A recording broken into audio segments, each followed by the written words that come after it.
Morning friends.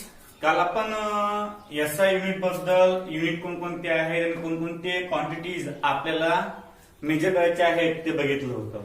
आज आपण new concept पाहणार आहोत, तो म्हणजे की जे आहे समजा मास आणि वेट, नंतर व्हॉल्यूम, नंतर लेंथ, नंतर डेन्सिटी, नंतर असे काही काही फंडामेंटल क्वांटिटीज आहेत ते आपण एक्सप्लेन करून राहिलो आज. लक्ष द्या, पहिली फर्स्ट फंडामेंटल क्वांटिटी आहे mass and weight. Mass and weight. Mass and weight. दुसरी फंडामेंटल क्वांटिटी आहे लेंथ. काय आहे? लेंथ. नंबर 3 आहे डेन्सिटी. Number 4 volume. आणि नंबर 5 टेम्परेचर. ह्या 5 कन्सेप्ट आपण आज ब्रीफली एक्सप्लेन करणार आहोत. पहिले आपण मास आणि वेट पाहू, नंतर आपण लेंथ पाहू, नंतर आपण डेन्सिटी पाहू, नंतर आपण व्हॉल्यूम पाहू आणि नंतर आपण टेम्परेचर पाहू.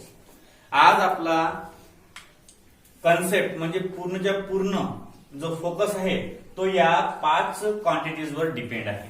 लक्ष द्या, आता आपण फर्स्ट क्वांटिटी पहिले एक्सप्लेन करू, mass and weight. Mass and weight. आता मास आणि वेट आपण एक्सप्लेन करू आज. मास आणि वेट. लक्ष द्या, आता मास आणि वेट. फर्स्ट कन्सर्न मास आणि वेट. आता पहिली प्रॉपर्टी मासची. Mass does not change. Does not change with place. आता खूप जणांचं असं म्हणणं असेल की मास जे आहे ते मास आणि वेट हे दोन्ही क्वांटिटी सारखे आहेत, परंतु मास आणि वेट ह्या दोन्ही क्वांटिटी डिफरंट आहेत. खूप मोठा डिफरन्स आहे मास आणि वेट मध्ये. आता mass does not change with place. तुम्ही इथं राहा किंवा चंद्रावर राहा, तुमचं मास कधी चेंज होत नाही. तुमचं मास कधी चेंज होत नाही. म्हणजे mass does not change with place. Mass does not change with place. Mass is an independent quantity. Mass is a independent quantity. लक्ष द्या, आता mass does not change with a place. Mass is an independent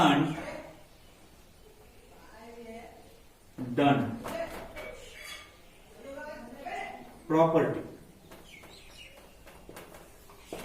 आता मग dependent कोणती आहे?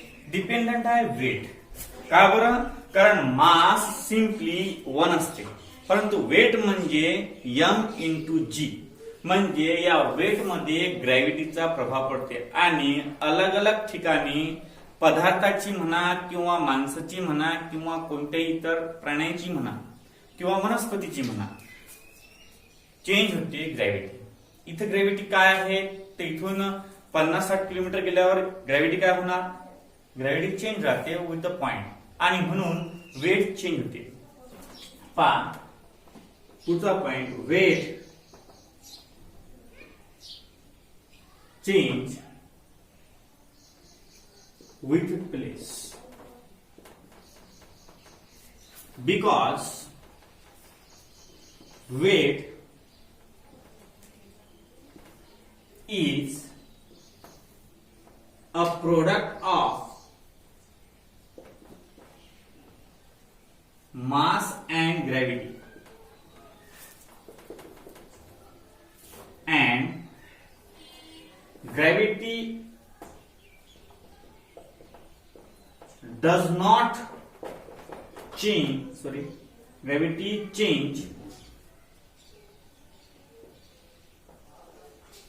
With place. म्हणजे बघा मास हे चेंज होत नाही कोणती तुम्ही प्लेसवर गेले तर. मास हे इंडिपेंडंट प्रॉपर्टी आहे, એટલે कोणाचेच डिपेंडन्स नाही आहे. आता वेट चेंज होते विथ प्लेस. तुमचं प्लेस चेंज झालं की वेट चेंज होऊन जाते. तुम्ही इथं आहात तर ग्रॅव्हिटी 9.8, तुम्ही चंद्रावर जा ग्रॅव्हिटी 0. म्हणजे अशा प्रकारचं ग्रॅव्हिटी चेंज होते आणि म्हणून वेट हे प्लेस नुसार बदलते. कशामुळे? Due to only change in gravity because mass is constant. आता वेटची डेफिनेशन जर आपण केली तर वेट काय आहे? Mass into gravity. Mass into gravity.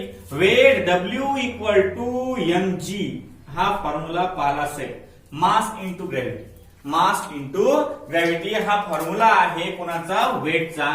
आणि ग्रॅव्हिटी जशी चेंज होणार तसं वेट चेंज होणार. आणि हा डिफरन्स आहे. आणि 4 नंबरचा पॉइंट देऊन द्यायचा. Weight is related with gravity, therefore it change with place. आणि वेट हे रिलेटेड आहे कशामुळे? ग्रॅव्हिटीच्या. आणि म्हणून कोणत्याही ठिकाणी आपण गेलो तर ग्रॅव्हिटी चेंज होते आणि ग्रॅव्हिटी चेंज झालं म्हणजे वेट चेंज होतेच. आणि म्हणून वेट चेंज होते विथ प्लेस. तुम्ही प्लेस चेंज केलं की वेट चेंज होते. आता पहा वेट किंवा मास याचं SI युनिट आहे केजी. युनिट ऑफ वेट और मास इज केजी.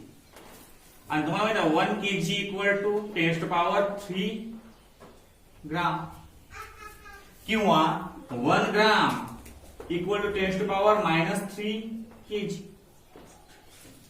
हे दोन्ही क्रमशः लक्षात ठेवा, हे कामात पडतात. अशा प्रकारचं हे झालं मास आणि वेट. लक्ष द्या आपण मास आणि वेट मध्ये फर्स्ट पॉइंट पाहिला आपण. Mass does not change with place. Mass does not change with place. Mass is a independent property. Mass he independent property आहे. नंतर weight change with place. Weight change होते. Weight change होते with a place. Weight change with place. आणि because weight is a product of mass and gravity. का बरं? कारण weight हे हा प्रोडक्ट आहे कोणाकोणाचा? मास आणि ग्रॅव्हिटीचा. नंतर पहा and gravity change with place. आणि ग्रॅव्हिटी चेंज होते with place. आता बघा weight is related with gravity and therefore it change with place. आता ग्रॅव्हिटी सोबत हा रिलेटेड आहे कोण? वेट. आणि म्हणून प्लेस चेंज झालं की ग्रॅव्हिटी चेंज होते. आता पहा युनिट ऑफ वेट और मास इज केजी. मासचं किंवा वेटचं युनिट आहे kg. SI unit is kg. आता SI युनिट म्हणजे इंटरनॅशनल युनिट्स. SI युनिट म्हणजे काय होते? इंटरनॅशनल युनिट्स म्हणजे SI unit. SI unit kg आहे. 1 kg इक्वल टू 10⁻³ ग्राम्स किंवा 1 ग्राम्स इक्वल टू 10⁻³ kg. हे कन्व्हर्शन तुम्हाला करता येईल. कसं? पहा लक्ष द्या. 1 kg equal to 10⁻³ grams dividing by this. हे मल्टिप्लाय मध्ये इकडे काय होईल? डिवाइड मध्ये 1/10⁻³ kg इक्वल टू 1 ग्राम. मग हा खाली आहे हा वरती गेला काय होते? मायनस. रूल्स ऑफ इंडायसेस घातांकाच्या नियमानुसार. मग 10⁻³ kg इक्वल टू 1 ग्राम. आणि तेच आपण लिहिलेलं आहे. तेच आपण लिहिलेलं आहे. म्हणजे अशा प्रकारचा हा डिफरन्स आहे मास आणि वेट मध्ये. त्याचं युनिट सुद्धा आपण लिहिलेलं आहे. आता 2 नंबरची आहे आपली कन्सेप्ट लेंथ. काय आहे? लेंथ. आता लेंथ म्हणजे काय? Length is a fundamental quantity that express the distance displacement. Length length 2 नंबरचा पॉइंट आहे. किती नंबरचा आहे? 2 नंबरचा point length. Length is a fundamental quantity. पहिला पॉइंट असला length is a fundamental quantity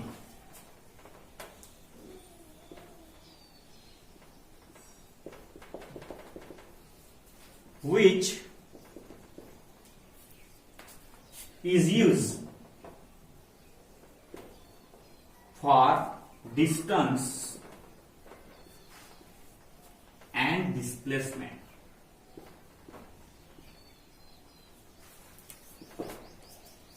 म्हणजे लेंथ ही फंडामेंटल क्वांटिटी आहे. ते यूज करतो आपण कधी? ज्यावेळेस आपल्याला एक use for distance and displacement, म्हणजे डिस्टन्स मेजर करायचं असेल किंवा डिस्प्लेसमेंट मेजर करायचे असेल तर आपण लेंथचा वापर करतो. कसा वापर करतो? लेंथचा. आता what is mean by distance? Distance म्हणजे काय आणि what is mean by displacement? Distance आणि डिस्प्लेसमेंट मध्ये काय फरक आहे? डिस्टन्स आणि डिस्प्लेसमेंट मध्ये एकच फरक आहे, फक्त डिस्टन्सला डायरेक्शन नाही आहे.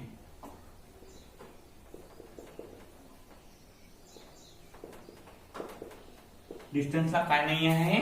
डायरेक्शन नाही आहे. आणि डिस्प्लेसमेंटला डायरेक्शन आहे.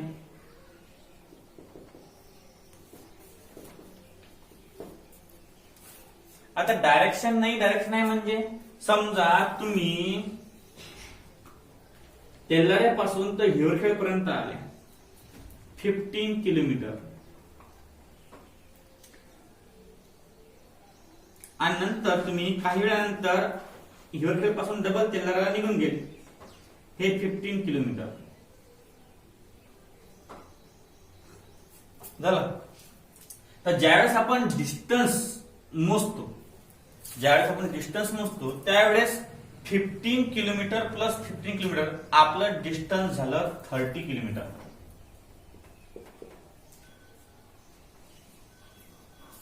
आणि ज्यावेळेस तुम्ही डिस्प्लेसमेंट मोजता त्यावेळेस हे पॉझिटिव्ह 15 हे निगेटिव्ह 15 म्हणजे 15 minus 15 equal to 0 displacement. Displacement काय असते? 0.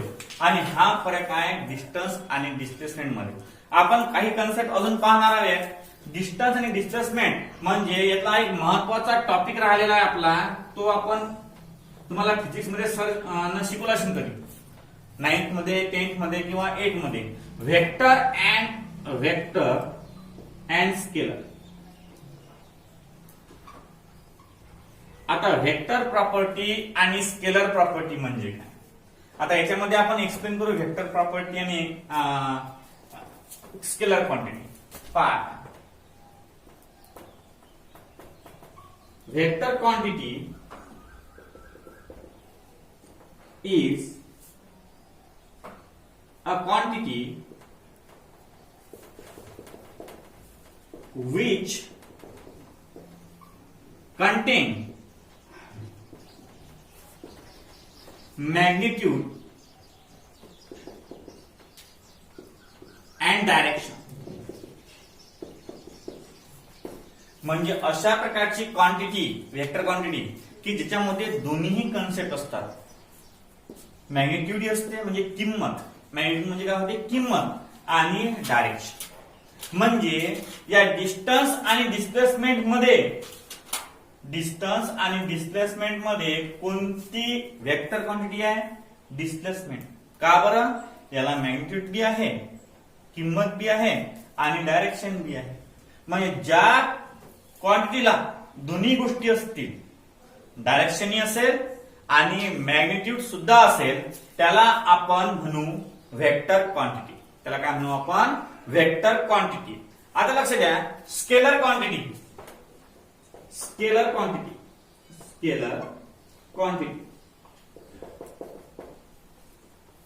Is a quantity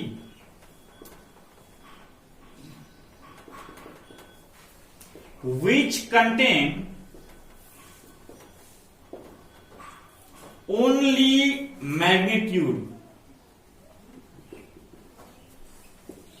not direction. म्हणजे अशा प्रकारची प्रॉपर्टी स्केलर प्रॉपर्टी की जी फक्त मॅग्निट्यूड दर्शवते, डायरेक्शन दर्शवत नाही, तशा प्रकारच्या प्रॉपर्टीला आपण स्केलर क्वांटिटी असं म्हणतो. स्केलर क्वांटिटी आणि व्हेक्टर क्वांटिटी आपण डिस्कस केलं. का बरं? कारण आपल्या लेंथ मध्ये डिस्टन्स आणि डिस्प्लेसमेंट आलं. डिस्प्लेसमेंट ही व्हेक्टर क्वांटिटी आहे जे दोघांमध्ये असते, म्हणजे दोन्हीही डिस्प्लेसमेंट मध्ये प्रेझेंट असतात, मॅग्निट्यूड ऍज वेल ऍज डायरेक्शन. आणि डिस्टन्स ही कोणती प्रॉपर्टी आहे? स्केलर क्वांटिटी आहे आणि ते फक्त कंटेन करते मॅग्निट्यूड, डायरेक्शन कंटेन करत नाही. आता पहा, आपण जर एखादा सबस्टन्स घेतला केमिस्ट्रीमध्ये किंवा इलेक्ट्रोमॅग्नेटिक रेडिएशन जरी घेतलं तर केमिस्ट्रीमध्ये एकदम स्मॉल प्रकारचे ऍटम्स प्रेझेंट असतात आणि त्या ऍटमची रेडियस किंवा त्या ऍटमची लेंथ मोजणं खूप किचकट जाते आणि म्हणून या लेंथसाठी खूप लहान युनिट यूज केले जातात. आता कोणती यूज केले जातात पहा, nanometre unit which are used for length in chemistry are कोणता? Nanometre and picometre. नॅनोमीटरले म्हणतात आपण एन आणि एम आणि पिकोमीटरले म्हणतात पीएम. म्हणजे सबस्टन्स खूपच लहान असल्या कारणानं समजा ऍटम आहे, ऍटम मधलं इलेक्ट्रॉनची लेंथ, न्यूट्रॉनची लेंथ किंवा प्रोटॉनची लेंथ मोजणं खूप किचकट जाते. ते मीटर मध्ये किंवा सेंटीमीटर मध्ये मोजतो आपण नाही, कारण खूप लहान जोड्या दिसत नाही आपल्याला तो पार्टिकल. त्याची लेंथ मोजणं म्हणजे सेंटीमीटर मध्ये काय येणारच नाही, कारण सेंटीमीटरची एक रेष आपल्याला दिसते ना, परंतु ऍटम एवढा स्मॉल आहे की त्याची लेंथ मोजणं अवघड जाते. म्हणून ते लेंथ मोजण्यासाठी नॅनोमीटर आणि पिकोमीटर यांचा वापर केला जातो. आता 1 नॅनोमीटर म्हणजे किती रे? 10⁻⁹ मीटर, 10⁻⁹. आणि 1 पिकोमीटर इक्वल टू 10⁻⁻12 मीटर. म्हणजे एवढा आहे ते 1 अपॉन म्हणजे 1 भागेला एकावर 1 2 3 4 5 6 7 8 9 म्हणजे 1 नॅनोमीटर. 1 नॅनोमीटर. आणि 1 अपॉन एकावर 12 1 2 3 4 5 6 7 8 9 10 11 12 म्हणजे 1 पिकोमीटर. म्हणजे अशा प्रकारचं कॉन्सेप्ट आहे. कारण खूपच लहान आहे ना ऍटम, निग्लिजिबल आहे, इनव्हिजिबल आहे, डोळ्याने दिसू शकत नाही आणि म्हणून त्यासाठी 1 नॅनोमीटर किंवा 1 पिकोमीटर हे लेंथचे युनिट केमिस्ट्रीमध्ये वापरले जातात. आता बघा, अशा प्रकारचा कॉन्सेप्ट आहे. कोणता कॉन्सेप्ट आहे हा? नॅनोमीटरचा आणि पिकोमीटरचा. आता 1 नॅनोमीटर इक्वल टू 10⁻⁹ मीटर आणि 1 picometre equal to 10⁻⁻12 metre. Nanometre मध्ये थोडासा चेंज होऊ शकते. पिकोमीटर बरोबर आहे आपलं, पिकोमीटरचा वांधा नाही, फक्त नॅनोमीटर थोडासा चेंज होणं असं वाटते मला. नॅनोमीटर नाही, नॅनोमीटर बी तेच आहे, थोडा चेंज काहीच नाहीये. नॅनोमीटर तेवढंच व्हॅल्यू आहे आणि पिकोमीटर सुद्धा तेवढीच व्हॅल्यू आहे. आता आपण व्हॉल्यूम व्हॉल्यूम काय बाबा 3 नंबरले आपण व्हॉल्यूम बघणार आहोत. काय बघणार आहोत? व्हॉल्यूम. आता हे झालं पहा, length is a fundamental quantity which is used for the distance and displacement. Vector quantity is a quantity which contain magnitude and direction. नंतर scalar quantity is a quantity which contain only magnitude, not direction. आणि नंतर आहे unit which are used for length in chemistry are nanometer आणि picometer. Nanometre. 1 nanometre म्हणजे काय होते? 10⁻⁹ metre. आणि 1 picometre equal to 10⁻⁻12 metre. अशा प्रकारचे कन्सेप्ट या लेंथ मध्ये आहे. आता आपल्याला व्हॉल्यूम पाहायचा आहे. व्हॉल्यूम काय पाहायचं आपल्याला? व्हॉल्यूम. आता व्हॉल्यूम म्हणजे काय?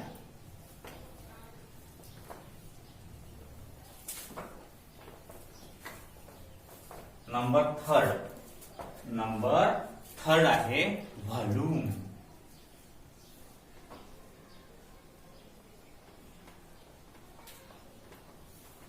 मराठीमध्ये याला म्हणतात घनफळ.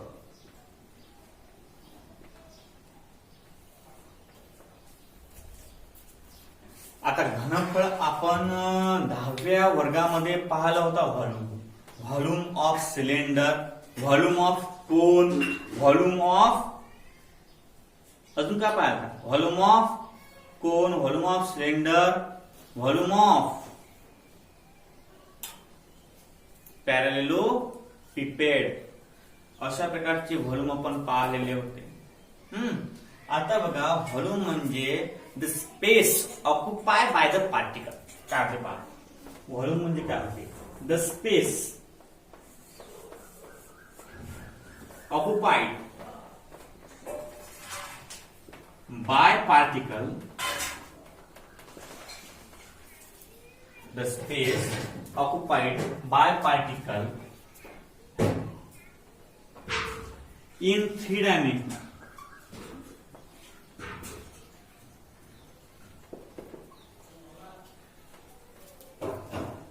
In 3 dimensions are called volume.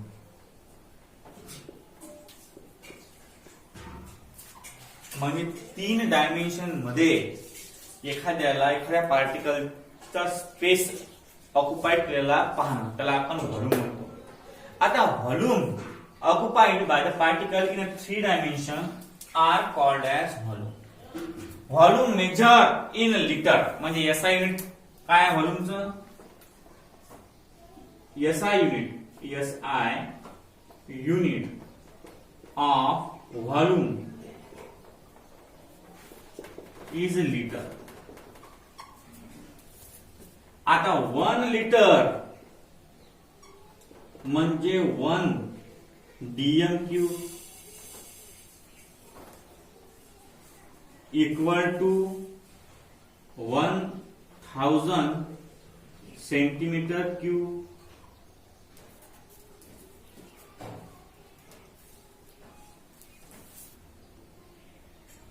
अशा अलग अलग कन्सेप्ट आपल्याला दाखवल्या जातात. व्हॉल्यूम म्हणजे 1 सेंटीमीटर³ 1000 ml होती. काय होते? Equal to 1000 ml. 1000 ml. असे अलग अलग प्रकारचे कन्सेप्ट व्हॉल्यूम साठी वापरले जातात. आता व्हॉल्यूम म्हणजे काय रे? व्हॉल्यूम म्हणजे the space occupied in 3 dimensional spaces. तुम्ही फ्लेमिंग लेफ्ट हँड रूल आणि फ्लेमिंग राईट हँड रूल पाहिले. ते 3 डायमेन्शनल स्पेसेस असतात. आपल्या हॉलचा कोपरा. आता तुमच्या कोणतेही ट्युशनला असाल त्या हॉलले कोपरा असणारच. मग त्या कोपऱ्यावरची कन्सेप्ट त्याला म्हणतात व्हॉल्यूम. त्याला काय म्हणतात? व्हॉल्यूम. आता बघा, व्हॉल्यूम एक्सप्रेस इन मीटर³. याचा लिटर आहे और मीटरचा क्यूब आहे. मीटर³ म्हणजे व्हॉल्यूम. मीटर³ म्हणजे काय होते? व्हॉल्यूम. आता व्हॉल्यूमचा कन्सेप्ट लक्षात आला. आता 4 नंबरचा पाहू आपण. कोणता आहे? डेन्सिटी.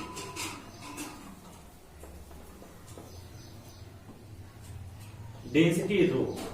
केमिस्ट्री मध्ये डेन्सिटी रो या अक्षराने दर्शवतात. कोणत्या अक्षरानं? रो. आता रो जो आहे तो डेन्सिटीचं म्हटलं. आता डेन्सिटी काय आहे? Density is the ratio of mass and volume.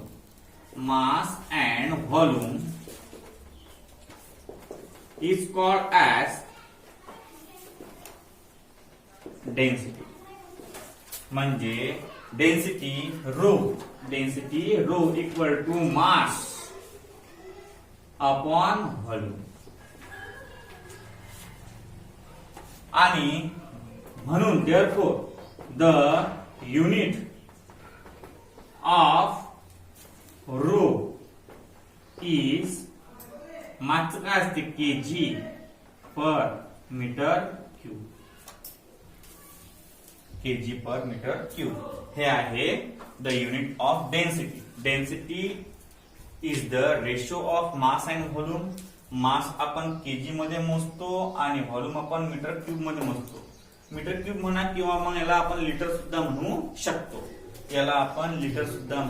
शकतो. आता बघा व्हॉल्यूम झालं आपलं 4 आपल्या डेन्सिटी झालं.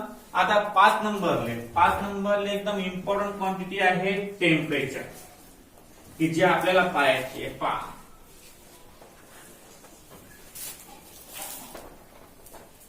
टेम्परेचरचा खूप मोठा जो फरक आहे तो केमिस्ट्री मध्ये पडतो. लक्ष द्या. आता 5 नंबरची क्वांटिटी आहे आपली टेम्परेचर. काय आहे टेम्परेचर. आता टेम्परेचर म्हणजे टेम्परेचर मोजतात काय ना पहिले ते लक्षात घ्या. पहा temperature measure in SI unit Kelvin. Generally,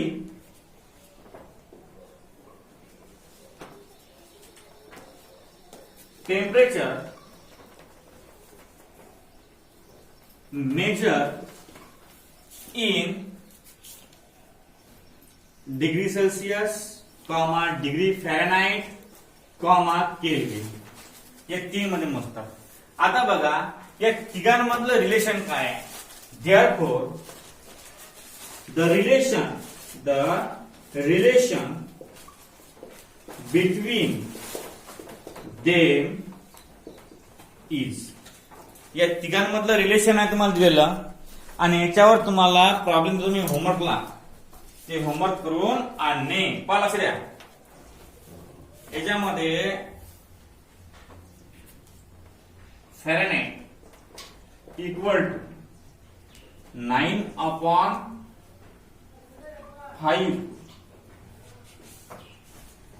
degree Celsius plus 32 आणि केल्विन जर काढायचं असेल तुम्हाला तर equal two degree Celsius plus 273.15 हे 2 फॉर्म्युले काढायचे आहेत. जर तुम्हाला डिग्री सेल्सिअस मध्ये दिलेला असता फॅरेनहाइट मध्ये काढायचा असता पहिला फॉर्म्युला. जर तुम्हाला डिग्री सेल्सिअस मध्ये दिलेला असला केल्विन मध्ये काढायचा असला तर हा फॉर्म्युला. म्हणजे तुम्ही दोन्ही फॉर्म्युला यूज करून काही काढू शकता. आता मला काढायचा आहे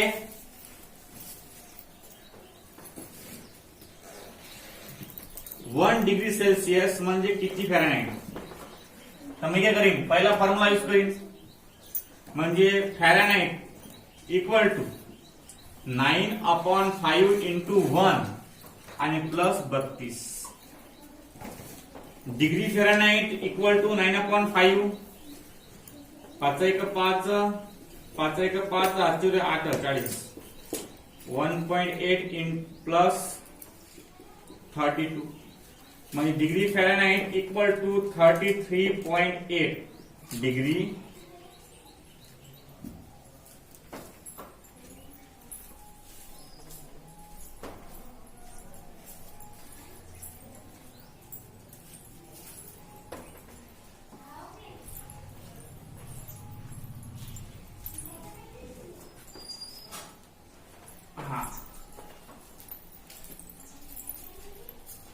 one Fahrenheit equal to 1.8 degree Celsius plus 32 अशा प्रकारचा कन्सेप्ट आहे. आता बघा हा जर केला आपण तर 1 minus 32 equal to 1.8 degree Celsius नंतर 31 minus 31 upon 1.8 equal to 1 degree Celsius असं तुम्हाला डिग्रीचं कन्व्हर्शन फॅरेनहाइट मध्ये, आणि फॅरेनहाइटचं कन्व्हर्शन डिग्री मध्ये करता येते. नंतर केल्व्हिनचं रूपांतर डिग्री सेल्सिअस मध्ये, डिग्री सेल्सिअसचं रूपांतर केल्व्हिन मध्ये तुम्हाला करण्यासाठी हे दोन फॉर्म्युले आहेत. हे दोन फॉर्म्युले लर्न करायचे आणि याच्यावर मोजके प्रॉब्लेम दिलेले आहेत. जर कोणाला पुस्तक असेल तर पुस्तकात त्याचे एक्झाम्पल्स दिलेले आहेत तुम्हाला, ते पाहायचे की 1 फॅरेनहाइट म्हणजे किती डिग्री सेल्सिअस, 1 फॅरेनहाइट म्हणजे किती डिग्री सेल्सिअस, म्हणजे एवढ्या डिग्री सेल्सिअस मध्ये, पण ते 0.0 समथिंग येणार आहे हा, कारण 32 ला ऍड करावं लागणार आपल्याला, मल्टिप्लाय करून ऍड करावं लागते. आता पहा अशा प्रकारचं आहे ते, म्हणजे फॅरेनहाइट खूपच लहान युनिट आहे डिग्री सेल्सिअस पेक्षा. आणि केल्व्हिनचं रूपांतर डिग्री सेल्सिअस मध्ये करत असलं आपल्याला, तर त्यामध्ये डिग्री सेल्सिअस रूपांतर जे येणार त्याच्यामध्ये 273.15 ऍड करून द्यायचं, तुमचं उत्तर येऊन जाईल. अशा प्रकारचं टेम्परेचर आहे. आपण 5 क्वांटिटी पाहिल्या. कोणकोणत्या क्वांटिटी पाहिल्या आपण? 5. नंबर फर्स्ट आपण पाहिलं mass and weight. Number second आपण पाहिलं लेंथ. नंबर थर्ड पाहिला आपण डेन्सिटी. नंबर फोर्थ पाहिला आपण व्हॉल्यूम. आणि नंबर 5 पाहिला आपण टेम्परेचर. नंबर फर्स्ट मास और वेट किंवा and weight.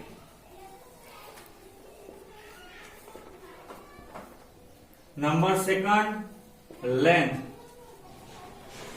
Number third volume. Number fourth density. आणि नंबर 5 टेम्परेचर. ह्या 5 फंडामेंटल प्रॉपर्टी आपण आज पाहिल्या. उद्या आपण law of combination, law of definite combination, असे अलग अलग कॉन्सेप्ट जे लॉचे आहेत ते पाहू, प्रपोर्शनचे. आज आपण या 5 क्वांटिटी पाहिल्या. बाकीचा पार्ट जो आहे तो आपण उद्याला पाहू.